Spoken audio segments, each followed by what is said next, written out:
Hello viewers, আসসালামু আলাইকুম। সবাইকে আমার ফেসবুক পেজ এবং ইউটিউব চ্যানেলে স্বাগতম জানাই। আজকে আমি আপনাদের জন্য তৈরি করব সবারই পছন্দের রেসিপি এবং রেস্তোরাঁ স্বাদের চাইনিজ ফ্রাইড রাইস। আমরা কিন্তু রেস্টুরেন্টে অনেকেই যেতে পারি না, তাই কিন্তু ঘরোয়া স্বাদে এই চাইনিজ ফ্রাইড রাইসটা রেসিপিটা তৈরি করতে পারেন আপনার রান্নাঘরে। চলুন তাহলে কথা না বাড়িয়ে মূল পর্বে চলে যাচ্ছি। তার আগে বন্ধুরা, ভিডিওকে কোথা থেকে দেখেছেন অবশ্যই মন্তব্য করে জানিয়ে দিবেন। ফ্রাইড রাইস রান্না করার জন্য তো ভাত লাগবে, তাই না? তার জন্য এখানে আমি 3 কাপ চিনি গুঁড়া চাউলকে ধুয়ে 20 মিনিট ভিজিয়ে রেখেছি।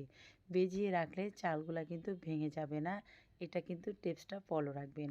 রান্না করার জন্য এখানে 7 কাপ পানি নিয়েছি, বেশি করে পানি নিয়ে নিয়েছি। তারপর একটু লবণ আর তেল দিয়ে এটাকে 70% সিদ্ধ করে নেব। এরপরে আমি এখানে 3টি ডিম স্ক্র্যাম্বল করে নিয়েছি। এখন এখানে একটু স্বাদ মতো লবণ আর একটু সাদা গোলমরিচ গুঁড়া দিয়ে দিয়েছি, দিয়ে এটাকে এভাবে ভেঙে নিচ্ছি। ঝরঝরে এই ফ্রাইড রাইস রান্না করার জন্য আপনাকে টিপসগুলো ফলো করতে হবে। এখন এখানে দিয়ে দিলাম একই কড়াইতে। আমি আজকে এই ফ্রাইড রাইসটা রান্না করব বাটার দিয়ে। এখানে আমি 1 টেবিল চামচ বাটার গলে নিয়েছি। তারপর দিয়ে দিলাম এখানে চিংড়ি মাছ আর চিকেন দিয়ে দিয়েছি। তারপর দিয়ে দিচ্ছি সাদা গোলমরিচ গুঁড়া, দিয়ে দিলাম স্বাদ মতো লবণ দিয়ে দিচ্ছি, দিয়ে এখন এটাকে আমি ভেজে নেব। ফ্রাইড রাইস রান্না করার জন্য খেয়াল রাখতে হবে বাটটা যেন কোনো প্রকার নরম না হয়ে যায়। বাটটাকে ঠান্ডা করে ঝরঝরে করে নিতে হবে। আরও 1 টেবিল চামচ বাটার দিয়ে দিলাম। এখন আমি এগুলাকে ভেজে নিচ্ছি। আমি প্রথমে একটু এখানে আপনারা চাইলে আদা রসুনের গুঁড়াটা দিতে পারেন। আমি এখানে 1 চা চামচ আদা রসুনের পেস্ট দিয়ে দিলাম। দিয়ে এখন চিংড়ি মাছটা চিকেনটাকে ভেজে নিয়েছি। এরপর দিয়ে দিলাম একটু কাঁচামরিচ কুচি। আসলে আমরা এটাকে চায়না ফ্রাইড রাইস বলে থাকি, যাতে আমরা বাঙালি আমরা একটু স্পাইসি খেতে পছন্দ করি, তাই আমি এখানে একটু ঝাল অ্যাড করেছি। চিংড়ি আর চিকেন ভাজার পরে এখন আমি একে একে সব সবজিগুলো অ্যাড করব। তো প্রথমে দিয়ে দিচ্ছি আমি এখানে হাফ কাপ বাঁধাকপি কুচি, তারপর 3 রকমই ক্যাপসিকাম অ্যাড করেছি। বাঁধাকপিটাকে দিয়ে 1 মিনিটের মতো আবার ভেজে নিয়েছিলাম। এরপর 3 রকমই আপনার ক্যাপসিকাম লাল, সবুজ, হলুদ দিয়ে দিয়েছি। আপনারা চাইলে এখানে গাজর, মটরশুঁটিও অ্যাড করতে পারেন। আমার হাতের কাছে ছিল না, তাই দিতে পারিনি। সবজি কিন্তু বেশি ভাজা যাবে না, 2-3 মিনিট ভেজে নেবেন। বেশি ভাজলে সেই ক্ষেত্রে কালারটা কিন্তু চলে যাবে, দেখতে ভালো লাগবে না আর খেতেও ভালো লাগবে না। পেঁয়াজটা কিন্তু সবার আগে ভাজার দরকার ছিল, কিন্তু আমি ভুলে গিয়েছি। তারপর এখন আমি দিয়ে আর 1 মিনিট একটু ভেজে নিচ্ছি। সবজির কালারটা কত সুন্দর হয়ে আছে। সবজি যদি বেশি ভাজা করে ফেলেন তাহলে কালারটা কিন্তু নষ্ট হয়ে যাবে। এখন আমি সবজির সাথে দিয়ে দিলাম ভাত দিয়ে আবার ভালো করে মিশিয়ে নিয়েছি। এখন আমি এখানে ফ্রাইড রাইসে আমরা সস ব্যবহার করে থাকি, যে সসগুলো আজকে ব্যবহার করব সেগুলো একে একে দিয়ে দিচ্ছি। প্রথমে দিয়ে দিচ্ছি আমি ডার্ক সয়া সস দিয়ে দিলাম, পরিমাণটা আমি ডিসক্রিপশন বক্সে লিখে দিব। তারপর দিয়ে দিচ্ছি আপনার ম্যাগি সস দিয়ে দিলাম। এখানে একটু অফ ক্যামেরা চলে গেছে, আমি টমেটো সস আর যে চিলি সস দিয়ে দিয়েছি। এখন আমি দিয়ে দেব এখানে হোয়াইট ভিনেগারটা দিয়ে দিচ্ছি। তারপরে এখানে দিয়ে দিলাম সাদা গোলমরিচ গুঁড়া দিয়ে দিয়েছি। আপনারা চাইলে কালো দিতে পারেন, তবে আমি মনে করব যে আপনারা যখন ফ্রাইড রাইস রান্না করবেন তখন কিন্তু সাদাটা দেওয়ার চেষ্টা করবেন।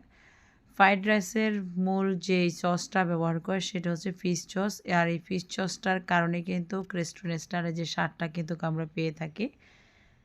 এটা কিন্তু বিভিন্ন ব্র্যান্ডের আছে, আপনারা নিয়ে কিন্তু একবার নিলে আপনারা মিনিমাম 6 মাস ব্যবহার করতে পারবেন। এখন আমি সসগুলোকে দিয়ে চুলার আঁচটাকে বাড়িয়ে দিয়েছি। এরপর এখন আরও 3-4 মিনিট এভাবে আমি নাড়াচাড়া করে আপনারা একদম ঝরঝরাভাবে এগুলোকে রান্না করে নিচ্ছি। বাটটা যদি আপনি ঝরঝরাভাবে রান্না করেন তাহলে ফ্রাইড রাইসটা কিন্তু খুব সুন্দর হবে। আর ফ্রাইড রাইস রান্না করার সময় অবশ্যই চুলার আঁচটাকে বাড়িয়ে দিতে হবে। এখানে আমি একটু লেটুস পাতা দিয়ে দিচ্ছি, এটা অপশনাল।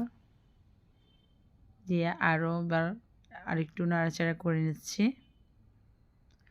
বন্ধুরা, আজকের এই সহজ ফ্রাইড রাইসটা কেমন লাগলো অবশ্যই কমেন্টসে জানাবেন।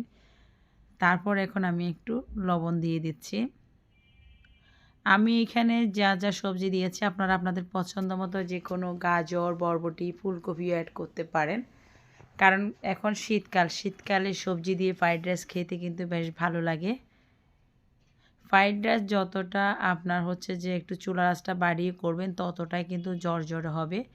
আর ভাত রান্নার সঠিক নিয়মটাও কিন্তু আপনাদেরকে বলে দিয়েছি। ভাতটা কখনো নরম করা যাবে না, তাহলে ফ্রাইড রাইসটা কিন্তু ঝরঝরে হবে না। এখন আমি অ্যাড করব 3টা ডিম অ্যাড করতেছি আমি যে এখানে চিকেন আর হচ্ছে যে চিংড়ি দিয়েছি, ওটা আপনাদের কাছে না থাকলে নাও দিতে পারেন, শুধু ডিম দিয়েও করতে পারবেন। তো আমি যাতে রেস্টুরেন্ট স্টাইলে তৈরি করলাম তাই এখানে দিয়ে দিলাম। ডিমটা দিয়ে এখন আমি এটাকে ঢেকে রাখবো। এরপর এখন আমি পরিবেশন করে নিচ্ছি। বন্ধুরা দেখতে পাচ্ছেন কতটা ঝরঝর হয়েছে। তো প্রিয় বন্ধুরা, আজকের এই ফ্রাইড রাইস রেসিপিটা কেমন হলো অবশ্যই কমেন্টসে জানাবেন। ভিডিওটি ভালো লাগলে লাইক, কমেন্ট এবং শেয়ার করবেন। আমার ফেসবুক পেজ এবং ইউটিউব চ্যানেলের সাথে থাকবেন। নিত্য নতুন যে কোনো সহজ রেসিপি পাওয়ার জন্য আমার চ্যানেলটিকে সাবস্ক্রাইব করবেন। আপনাদের ভালোবাসা অনুপ্রেরণা পেলে আমি আরও নিত্য নতুন যে কোনো সহজ রেসিপি নিয়ে আপনাদের মাঝে চলে আসতে পারবো। শীতের সকাল এবং সন্ধ্যায় এরকম গরম গরম ফ্রাইড রাইস খেতে কার না ভালো লাগে। স্কুল টিফিনেও এই সহজ রেসিপিটা বানিয়ে দিতে পারেন আপনার সোনামণিদেরকে। কনকনে ঠান্ডা এরকম ফ্রাইড রাইস খাইলে শরীর হয়ে যায় একেবারে চাঙ্গা। বন্ধুরা ধন্যবাদ, সবাইকে ভালো থাকবেন। পরবর্তী রেসিপির জন্য আপনাদেরকে আবারও আমার ফেসবুক পেজ এবং ইউটিউব চ্যানেলে স্বাগতম জানিয়ে আজকের ভিডিও শেষ করলাম। আসসালামু আলাইকুম।